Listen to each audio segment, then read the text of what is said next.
My husband and I are a wealthy power couple, deeply in love for a decade. I believed our bond unbreakable until Luna, Ethan's young mistress, stormed into my office without his knowledge. The girl practically radiated arrogance as she sneered. "Ethan will ditch you for me eventually. You old hag." I remained unfazed, immediately filing for divorce and expelling Ethan from our company's board. To my surprise, he panicked. Days later, he forced Luna to kneel before me, begging forgiveness through crocodile tears. "You're neither attractive nor competent." Luna spat venomously during her tirade, palms slamming on my mahogany desk. "Ethan promised me the Golden Bay Villa, he knew you wanted it too. Soon Hill." The Ethan she kept mentioning was Ethan Collins, my partner of 10 years. Just last week, a friend had discreetly warned me about his closeness with an employee, offering to handle the situation. They'd shown me photos of Ethan and Luna, mostly innocent, except one where her hand lingered on his waist during a rainstorm. I'd given Ethan 3 days to end it cleanly, maintaining our decade-long dignity.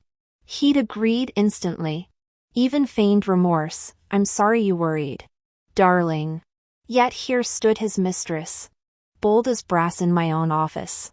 Golden Bay's privacy does make perfect love nest material. I mused aloud, watching Luna's smirk falter. Disgust curdled in my stomach as I dialed Ethan's private line. Luna snorted. "You think Ethan comes when called like some stray? This'll only push him away." Ignoring her, I lit a cigarette from my desk drawer. She coughed theatrically, reaching to snatch it. "Put that out. I can't stand smoke." As she lunged, I flicked ash precisely onto her outstretched wrist. She recoiled like a scalded cat, shrieking obscenities. When she swung at me, my 20 years of combat training made pinning her to the carpet effortless. The door burst open to reveal Ethan. Luna transformed instantly, clinging to his leg like a wounded fawn. She burned me. Ethan attacked me for no reason. His jaw tightened at the scene, that familiar mix of guilt and wounded pride. "Sophia. She's still my employee. You shouldn't. Don't." My voice iced over. "If you hadn't granted her access, she'd never breach my office. Seems I've indulged you too long." "Ethan." His face flushed crimson. We'd never fought publicly before. I'd always smoothed over his mistakes discreetly. My public rebuke clearly stung. Luna seized the moment, stroking his arm poisonously. "See how she disrespects you? This proves she never valued." Ethan jerked away, but the damage was done. Luna's triumphant smirk told me she'd achieved exactly what she wanted, driving the wedge deeper. Ethan impatiently shook off her hand and said incredulously, "Who do you think you are to speak here? How dare you try to manipulate me?" Seeing his furious expression, I wasn't the least bit surprised. Having been married to Ethan for 10 years, no one understood him better than I did. He could dote on Luna like a pampered pet, but would never allow her to encroach on his interests. Our marriage had always been both a romantic union and a business merger. Any damage would cause incalculable losses for all parties involved. Ultimately, he only truly loved himself. His current anger stemmed from wounded pride, upset that I'd disciplined his pet without consulting him. Stubbing out my cigarette in the ashtray, I stated calmly, "I gave you 3 days to handle this. You failed to act." Ethan stepped closer, forcing patience into his voice. "I'll send her away if she displeases you. Why lower yourself to her level?" When I remained silent, he glanced backward with icy detachment, apologized to Sophia immediately. Luna's beautiful peach blossom eyes widened in disbelief before filling with tears. "Now," Ethan snapped. She roughly wiped her cheeks with the back of her hand, muttering through clenched teeth, "Sorry." Ethan's smile returned as he playfully jostled my arm. "There. She's apologized. Let's drop this. If it bothers you, feel free to find companionship elsewhere." We could both enjoy extracurricular activities. His meaning was clear: protect Luna while placating me with hollow permission. But I'd never tolerated impurities in my relationships. I'd granted him time to resolve this out of lingering affection and his technical fidelity. Flirtation differed fundamentally from betrayal. My decision crystallized instantly, wrenching my arm free. I sneered. Share you? You're not worth sharing. Ethan's face darkened. Sophia. Don't mistake my patience for weakness. I manage nearly half our corporate operations. When I offer olive branches, you'd be wise to accept them. His voice rose passionately. We're adults. Monogamy's a fairy tale. With my wealth and status, I could have any woman I want. Your stubbornness jeopardizes our company's interests. He sneered. What would you even gain from divorce? Don't push your luck. Swiveling my chair, I sighed deeply. I'd originally fallen for Ethan's bold confidence and admired his talents. But he failed to grasp that our corporation had long outgrown his individual capabilities. You still don't understand, I said quietly. No amount of love could make me tolerate second-hand goods. Ethan's face flushed crimson. Second-hand goods? He seized my collar, knuckles whitening. My gaze drifted meaningfully between him and Luna before curling into a mocking smile. You roll in the gutter with trash like her. What does that make you? Shoving him away, I declared. My lawyers will deliver divorce papers tomorrow. We're done here. Ethan's grip slackened, his lips moving soundlessly as the fight drained from him. He staggered back several steps, repeating in disbelief. You want a divorce? I won't accept this. I glanced at him and snorted coldly. It's already finalized. What gives you the right to refuse? The company has meetings scheduled. I won't let personal matters jeopardize operations. Without further argument, I strode away. Ethan moved to confront me, but Luna blocked his path. Mr. Collins, if you chase after her now, she'll think you can't live without her. You're brilliant, any man would be lucky to have you. Sophia's the blind one here. As majority shareholder, you could fire her and take full control. Her words rooted him in place. I proceeded to chair the routine meeting undisturbed. By the time I returned home at 10 p.m., my phone blared incessantly with Ethan's calls. After multiple ignored rings, I finally answered to his drunken slurring, Sophia, come get me. Pulsing metal music threatened to rupture my eardrums through the receiver. Though tempted to hang up, I grabbed my car keys until the divorce finalized. His safety remained my legal responsibility. At the VIP lounge, a bucket of water came crashing down as I entered. The metal pail rolled to Ethan's feet while he hung off Luna's shoulders. Sneering, thought you wanted out. Sophia? Yet here you come running like some pathetic mutt when I call. Luna doubled over laughing. More like a drowned rat. She cackled. As I turned to leave, Luna lunged and seized my wrist. Who said you could go? We're settling that slap from earlier. Her punch whistled through air, but I sidestepped and threw her to the floor, this time without restraint. Blood trickled from her nose as she scrambled up. Ethan shrieked. Sophia! How dare you attack her? Consider your position at Collins Corp. His raised hand met my iron grip before I shoved him aside. Whatever lies this idiot fed you, I straightened my blouse, summoning my assistant with fresh clothes. By all means, try your worst. The next morning, employees averted their eyes as I entered headquarters. My office doorway sat barricaded with personal effects. Luna sprawled in the executive chair, boots propped on the mahogany desk. You're fired, she crowed, gesturing to the company-wide termination notice Ethan had posted overnight. In stark contrast, he appointed Luna as the new CEO. Thinking about his threats from last night, I couldn't help but find it all laughable. Over the years, I'd always worked behind the scenes, quietly funneling every success to Ethan. To fulfill his youthful dream of becoming an executive, I'd paved his entire career path. To protect his fragile ego from nepotism whispers, I'd erased all traces of my involvement. Only a few key shareholders knew the truth that I was the real architect of this corporate empire. When Ethan entered the boardroom, several major shareholders materialized like summoned knights. "Mr. Collins," they protested, "you can't fire MS. Sophia. She's the backbone of this company." Another slammed his fist on the mahogany table. "Without her strategic mind, we'd still be a regional startup." Ethan's lips curled into a sneer. "I'm the CEO. My decision stands. Anyone who disagrees can walk out that door right now." He expected trembling compliance. But these Wall Street veterans merely exchanged amused glances. The oldest shareholder stood slowly, his Rolex glinting. "If anyone's leaving, it should be you. We know who's been carrying this company while you played executive dress up. Threaten us with your majority shares again, and we'll withdraw our investments to fund Miss Sophia's new venture."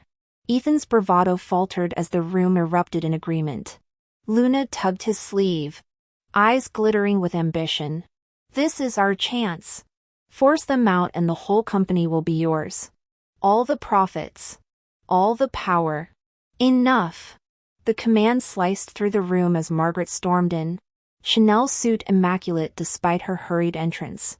I'd called her at dawn, laying bare Ethan's infidelity and my divorce ultimatum. Her steely gaze swept over Luna before landing on her son. "You'd throw away 20 years with Sophia for this corporate climber?" The last word dripped with contempt. Luna's porcelain complexion flushed crimson, but she bit her lip, shooting me a venomous glare instead. Margaret turned to me, all maternal warmth. "Sophia darling, I've disciplined these fools. Now let's discuss this divorce nonsense." "We're not divorcing." Ethan's interruption surprised everyone. His jaw tightened. "I'll end things with Luna. We'll stay married." Panic flashed across Luna's face. "Ethan, you promised I wouldn't always be the..." "Quiet!" Margaret snapped before softening her tone. "Sophia, our families built this empire together. The Collins-Mitchell alliance." "Mom, stop." Ethan's voice cracked. "I'll do whatever it takes. Just don't leave." His plea hung in the air. Corporate titan reduced to a chastised boy. Luna's manicured nails dug into his arm. Her dream of becoming Mrs. Collins evaporating before her tear-filled eyes. When Margaret Collins saw that Ethan had come to his senses, she was initially overjoyed. But witnessing Luna's utter lack of tact finally ignited her fury. She slapped the woman to the ground. "You have no right to speak here." Ethan rushed to help Luna up, acting like star-crossed lovers being torn apart. "You could have just talked instead of hitting her."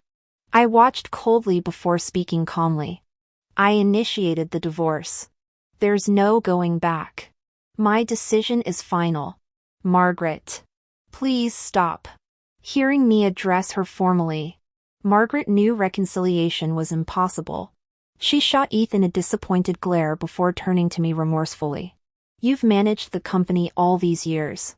It should rightfully stay with you after the divorce." Ethan's eyes widened. "Mom, I contributed too." "How could?" "Silence," Margaret snapped. "Haven't you humiliated us enough? I'll never let this gold digger tarnish our family name." She summoned 2 burly security guards who promptly arrived. Despite Ethan's dramatic protests, the guards forcibly escorted him out. Luna cowered in a corner, trembling. I looked down at her pathetic display, amused. Many gold diggers think beauty and schemes can win them entry to high society. But wealthy families aren't fools. Women like Luna, trading on their looks, always get replaced. Our divorce proceedings concluded swiftly. Ethan's 30% company shares were liquidated into cash, transferring full ownership to me, without concrete evidence of his affair.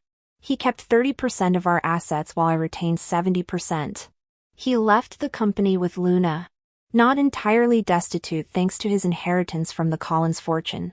Before departing, he demanded a final meeting. Seated behind my desk, I observed him calmly. Ethan still wore his trademark arrogance. "You know I always loved you." Luna meant nothing. "This divorce benefits no one. Even if you stole my company, do you really think you can run it alone?" "We'll see." I smiled faintly. "I look forward to it." True to form, Ethan used his funds to launch a rival company, declaring war. I found it laughable. Had he simply enjoyed his wealth quietly, he could have lived comfortably forever. Now he'll likely lose everything. Days later, my assistant fumed. "Ethan's poaching our staff. He's already lured several key employees with higher salaries." I shrugged while negotiating another deal. "Let him. We're better off without disloyal opportunists. Process their resignations immediately." Though confused, my assistant complied. Core talent takes years to cultivate, but I'd rather rebuild than tolerate turncoats. Let Ethan play his games, his recklessness will be his undoing. In the end, 8 employees left the company, 6 of whom were core team members. When Henry Collins learned about this, he specifically called to apologize. "Sophia, I truly owe you an apology for this matter. I never imagined he'd resort to poaching talent from you. I knew this gesture was merely an attempt to ease tensions between our families." Yet his deliberate avoidance of discussing compensation revealed his hope to sweep everything under the rug.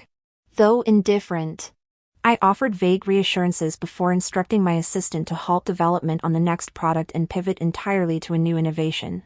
A close friend remarked with amusement, "Anyone who didn't know you would think you've lost your mind. Abandoning a $10 million R&D project overnight? That's some audacious power move." Anticipating Ethan's underhanded tactics, I predicted he'd rush to launch a copycat product ahead of our schedule. Cutting losses early became imperative to mitigate greater financial risks. Moreover, the shelved product had critical flaws I refused to gamble on. If Ethan wanted it so badly, he could have it. True to form, Ethan unveiled his new product 10 days earlier than I'd projected, a universally compatible facial mask marketed as painlessly eliminating acne scars and hyperpigmentation at an accessible price point.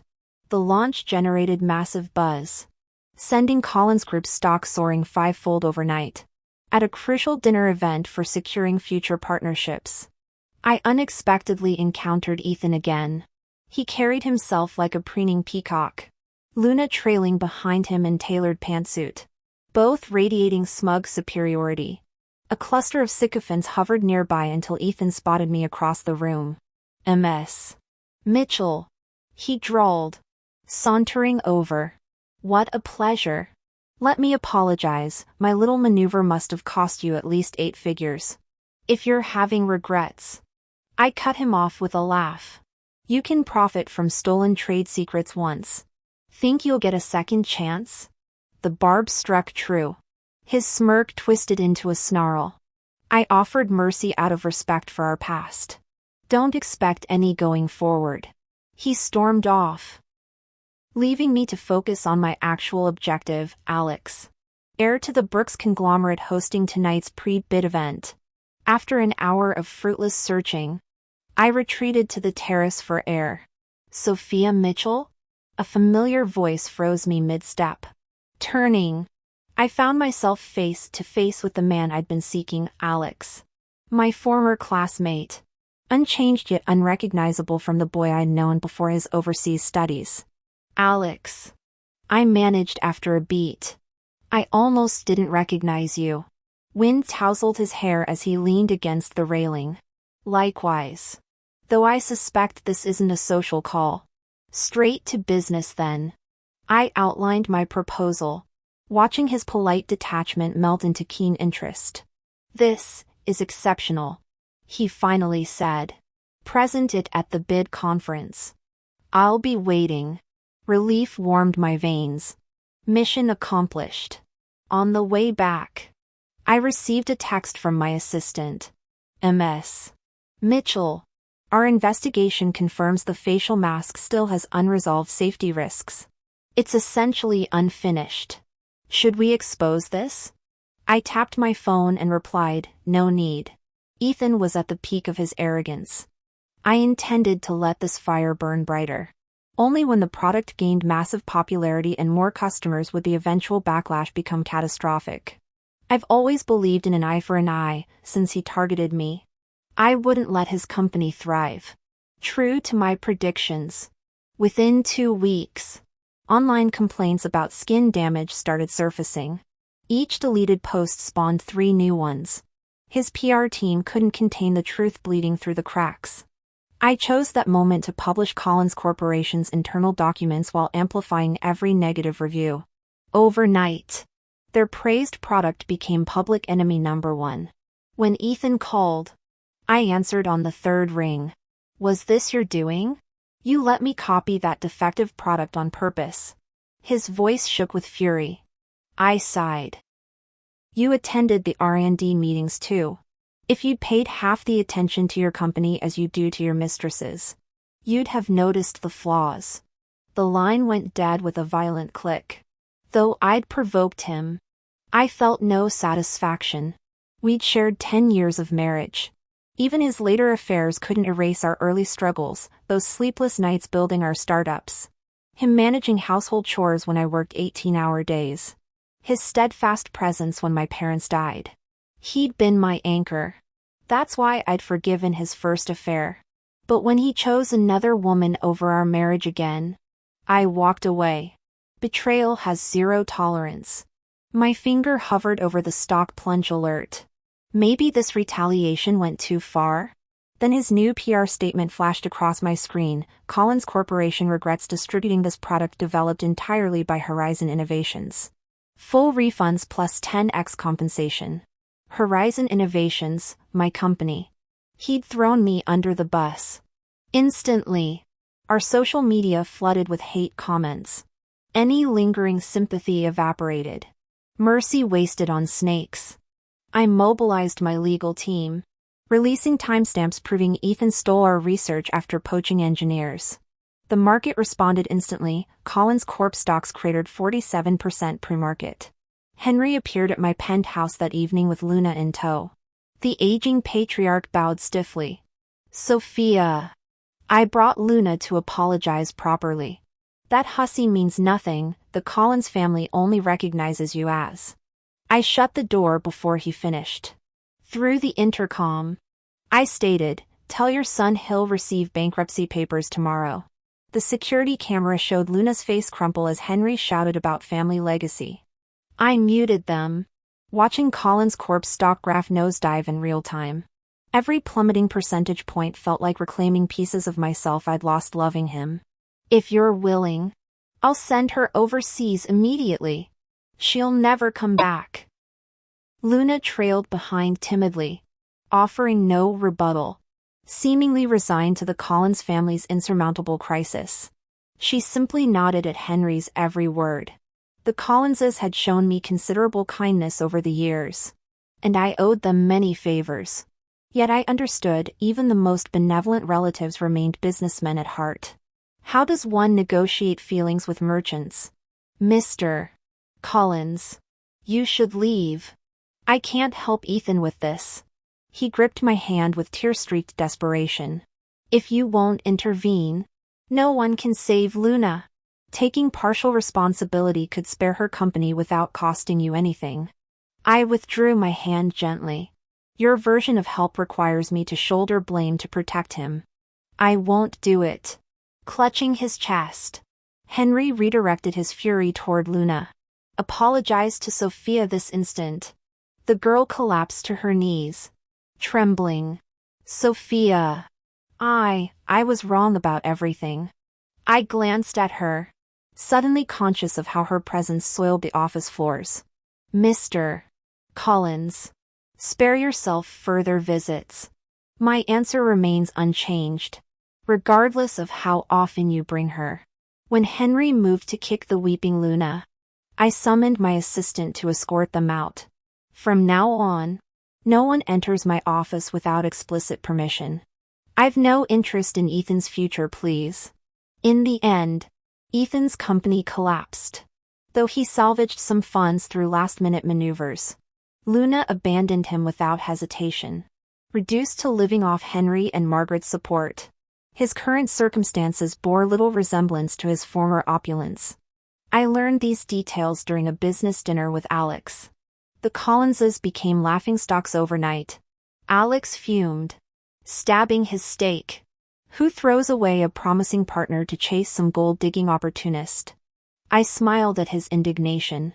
Some connections aren't meant to be. We can't force these things. He sighed, letting the subject drop. Leaving the restaurant, I collided with someone only to find Ethan clutching my arm. His face drained of color upon recognition. I stepped back, maintaining distance. His eyes reddened. Sophia, I've missed you terribly. I was blind. Luna isn't fit to touch her hair. I never physically betrayed us. Please, give me another chance. The disheveled man before me stirred nothing. My traitorous heart had long evicted him without notice. There's no future for us. I turned toward my waiting car where Alex stood observing. Ethan's grip tightened on my sleeve as he spotted my companion. Sophia! You're seeing someone else? How could you? Alex angled his body protectively. Remarkable hypocrisy. Mr. Collins. You demand lifelong fidelity after your own infidelity? Should she mourn your poor choices forever? Listening to Alex, I chose not to argue. If this could help me cut ties with Ethan, so be it. Ethan gripped the hem of my shirt, refusing to let go, then abruptly wrapped his arms around me from behind. You're just using him to make me jealous, aren't you? This is all payback. But you haven't moved on. I can tell you don't feel anything for him. I immediately peeled his arms off. Have you lost your mind? Keep this up and I'll file for sexual harassment. Unlike my fury, Ethan simply stared at me with unsettling intensity that made my skin crawl. Exchanging a glance with Alex, I got into the car. To my disbelief, Ethan tried yanking the door open. I slammed the locks and sped off. The rearview mirror showed him chasing the vehicle like a madman, stumbling over a rock halfway before collapsing tearfully on the roadside. I ignored the spectacle, focusing instead on discussing business strategies with Alex. Afterward, Ethan started sending gifts to my office address regularly, massive rose bouquets one week, diamond rings the next. I rejected every delivery, finding this obsession increasingly invasive. My desire to establish an overseas branch grew stronger. Craving sanctuary from this chaos, Alex wholeheartedly supported the idea. International markets hold tremendous potential.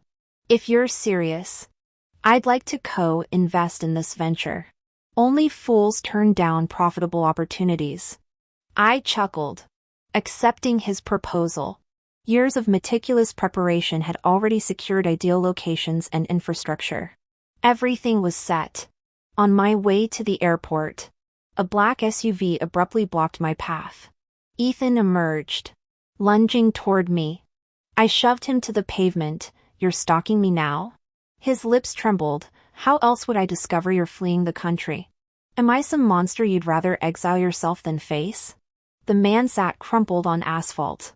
I tried walking away, but he kept throwing himself before my car, threatening to get run over. Anxiety about missing my flight spiked. Ethan, enough. No amount of groveling will make me love someone this repulsive. He gazed up red-eyed. But I'm miserable without you. If you forgave me once. This deranged logic confirmed his instability. While my assistant restrained him, I made my escape. The plane ascended, cities shrinking to specks below. Alex brushed my hand tentatively. Do you ever consider remarrying? You're barely 30, prime time for new beginnings. The question caught me off guard. Until this moment, building my empire had consumed all thoughts.